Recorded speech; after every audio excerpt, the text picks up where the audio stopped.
Alors aujourd'hui, on se retrouve pour s'intéresser à la personnalité de Jules César. C'est un ambitieux de la République romaine, et je trouve qu'il a un parcours assez intéressant. Alors on se le représente surtout aujourd'hui comme un général en armure, un stratège militaire. Mais ce qui est très intéressant, c'est qu'en fait César n'a été stratège militaire sur le terrain qu'à la fin de sa vie. Mais les premiers 45 ans de sa carrière, c'est un politicien à Rome, en civil. Et il s'avère que César est un communicant d'exception, très habile, très relationnel, et César il ne gravit pas les échelons du pouvoir parce qu'il passe en force à la manière d'un Genghis Khan. César il gravit les échelons du pouvoir parce qu'il intrigue, parce qu'il séduit et parce qu'il maîtrise son image. Il est doté d'une forte intelligence relationnelle qu'il utilise pour servir son ambition. Alors je me suis surtout intéressé à la biographie de César par Suétone. Donc Suétone dans son ouvrage Les 12 Césars. Donc sa biographie du divin Jules, je trouve qu'elle a une certaine cohérence psychologique. Enfin, il dépeint un personnage qui a sa cohérence. Je dis ça parce que Suétone, il va parler d'autres Césars et il va en décrire certains totalement de manière incohérente. Par exemple, la personnalité de Tibère, eh bien on a l'impression qu'il essaye de faire plaisir à ceux qui n'aiment pas Tibère et à ceux qui aiment Tibère. Et du coup, si vous lisez la biographie de Tibère de Suétone, on a quelqu'un qui a 40 personnalités en une. Mais avec César, il n'y a pas ce problème. Que ce soit Plutarque, que ce soit Suétone, on a une identité qui est relativement cohérente. Alors ça veut pas forcément dire que tout est vrai, mais ça peut être une bonne base de recherche. Alors il y a beaucoup d'indices qui vont me laisser penser que César appartient à la base 3 du modèle de l'énéagramme. On a clairement une problématique du centre émotionnel qui est liée à la peur de ne pas avoir de valeur, et on trouve chez César, tout au long de sa vie, un besoin compulsif d'avoir de la valeur et de plaire aux autres. On pourrait aussi retrouver Jules César dans la description du type promoteur du modèle de la processcom. Mais comme personnellement j'utilise plus l'énéagramme, ça va être ce modèle-là qui va me servir de référence. En ce qui concerne le type MBTI de César, je suis arrivé à la conclusion qu'il s'agit du type ENTJ. Cependant, c'est plus par élimination et déduction que j'arrive à ce résultat, donc je ne vais pas trop parler du MBTI dans cette vidéo. Je vais plus m'intéresser aux côtés de sa personnalité qui vont toucher au côté promoteur, base 3 de l'énéagramme. Parce qu'on a vraiment un côté 3 très fort, en quête perpétuelle d'approbation sociale, et on va voir ensemble que César était très moderne dans son approche politique et dans sa communication. Et Jules César aurait pu être un très bon youtubeur s'il était né dans les années 2000 ou un très bon sosie de Macron. Alors pour commencer, César est un séducteur. C'est le premier point. César se soucie de son apparence physique. Il se manucure, il s'épile, il passe pour un maniéré et pour un efféminé auprès de certains de ses pairs. Et d'ailleurs, lorsqu'il obtient le consulat en Gaule, eh bien ses adversaires n'imaginent pas que cet animal politique raffiné et presque maniéré puisse s'avérer être un bon général. Or, la suite prouvera que ce n'est pas incompatible. En fin de carrière, César fait d'ailleurs en sorte que ses soldats soient eux aussi raffinés, avec de belles capes, de belles épées ornementées, et César dira même de ses soldats « Ce n'est pas parce que mes soldats sont parfumés qu'ils se battent mal ». Il va exporter sur ses propres hommes ses standards à lui. César aime plaire, il surveille son image. Il ne s'emporte pas en public, il est toujours d'humeur sympathique, il se maîtrise, il devine ce que les autres ont envie d'entendre, il s'adapte en fonction de son interlocuteur et de l'endroit où il se trouve. Suétone rapporte qu'un jour où on lui servit de l'huile d'olive avariée, il en redemanda pour ne pas mettre mal à l'aise son hôte. Il faut aussi ajouter que César est probablement le sous-type sexuel de la base 3. Chez le 3, le sous-type sexuel aboutit à une ambiguïté des parts masculines et féminines du sujet. César s'intéresse aussi aux hommes dans sa jeunesse. Il a probablement une aventure avec le roi hellénique du royaume de Bithynie, Nicomède, où il était en mission diplomatique. Cependant, il va beaucoup se faire railler pour cela à Rome, et à partir de ça, eh bien, il va consacrer beaucoup d'énergie à séduire les femmes des sénateurs qui sont ses rivaux, et à faire en sorte que ça se sache.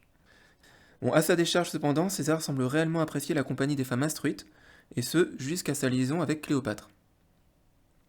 Alors César n'est pas seulement un don Juan, sa séduction passe aussi par le discours et par son art oratoire, et il a aussi une très bonne capacité à créer des alliances. César est un orateur et un diplomate. Il faut se souvenir que pendant tout le début de sa carrière, César n'est pas en position de force. Et pourtant, à force d'alliances, il va gagner continuellement en puissance. Il crée et défait des alliances de circonstances à sa guise. Il arrive même à concilier des adversaires de longue date lorsque cela peut servir ses intérêts. Il va par exemple réconcilier Pompée et Crassus, deux personnages importants de Rome, et ils vont à trois former une alliance de circonstances qui s'appelle le triumvirat. Et c'est de cette façon que César va pouvoir obtenir son consulat en Gaule. qui va lui permettre de génocider les Celtes afin de s'asseoir une notoriété à Rome. Alors César est doué pour créer des alliances, il utilise son centre émotionnel pour deviner ce que les autres ont envie d'entendre et il exploite leurs désirs. D'ailleurs, dans sa conquête des Gaules, il va user et abuser du jeu des alliances, donc il va utiliser les rivalités des différentes tribus. Le génie des alliances, c'est une composante très importante de la stratégie militaire de Jules César. Enfin, abordons le point le plus important qui me fait penser que César est de la base 3, c'est son côté promoteur. On va voir que tout au long de sa vie, César construit son image. Il sait se rendre et il sait paraître sous son meilleur jour, en toutes circonstances. Et il maîtrise le storytelling avant l'heure. Alors en effet, César c'est le maître du storytelling. Il fabrique sa légende tout au long de sa carrière. Et cela commence lorsqu'il instrumentalise les funérailles des membres de sa famille. D'abord sa tante, et puis aussi son épouse qui meurt assez jeune. Dans son oraison funèbre, il fait remonter le lignage de sa tante au roi et aux dieux. Et ce, afin de se mettre en valeur. Alors il est encore très jeune et ça a un côté très fanfaron, mais il semblerait qu'à l'époque les gens appréciaient ce style oratoire. Et voici un extrait que nous rapporte Suétone. C'est un extrait de César lors de l'oraison funèbre de sa tante, il doit avoir à peu près 25 ans à ce moment-là. Alors je vous fais César. La race de ma tante Julie, du côté maternel, est issue des rois, tandis que du côté paternel, elle est apparentée aux dieux immortels.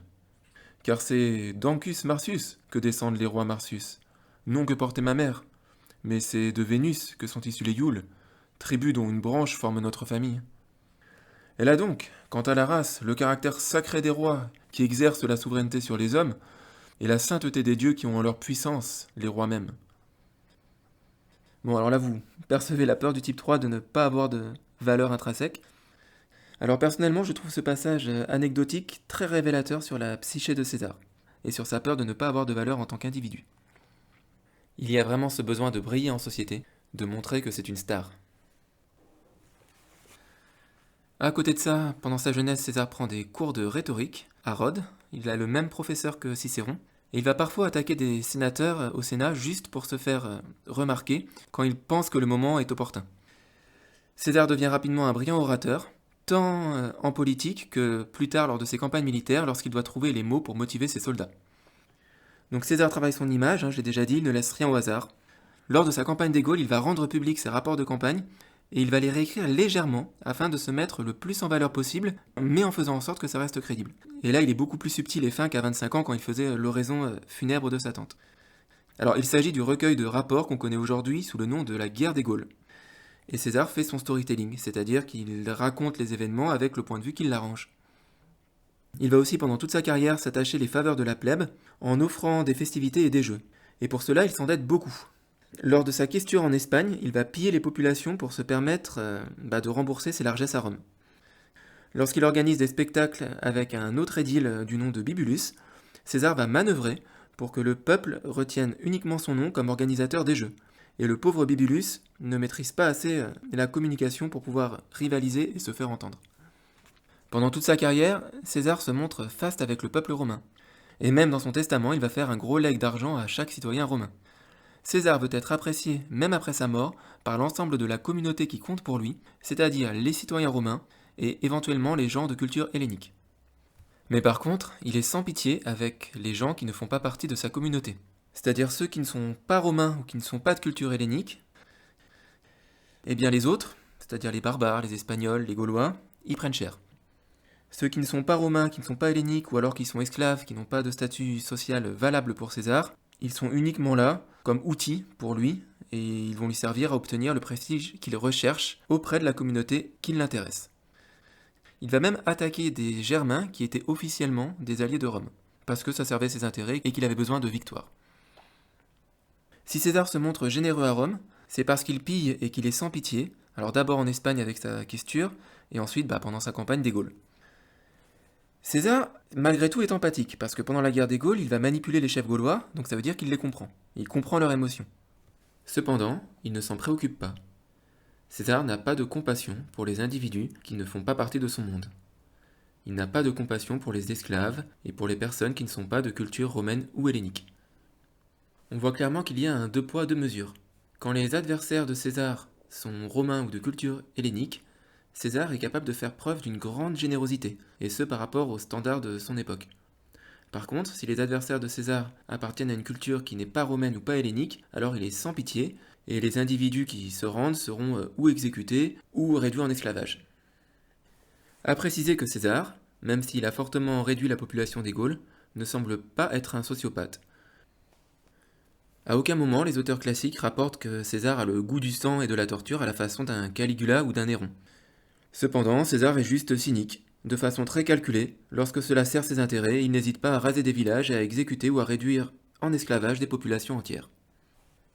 César divise les humains en deux catégories. Ceux de sa communauté, dont il veut obtenir l'approbation et l'adulation, il s'agit des citoyens romains et accessoirement des peuples de culture hellénique. Et il y a les autres humains qui ne sont que des outils pour parvenir à ses fins, les barbares, les peuples non hellénisés, qui lui permettent des conquêtes, accroissent ses richesses et son prestige. On peut retenir de la vie de César que lorsqu'on veut briller, on reste malgré tout dépendant du public auprès duquel on veut plaire. Et sur ce, c'est tout pour cette vidéo sur la personnalité de César. On se revoit dans une prochaine vidéo, et d'ici là, portez-vous bien en ces temps troublés.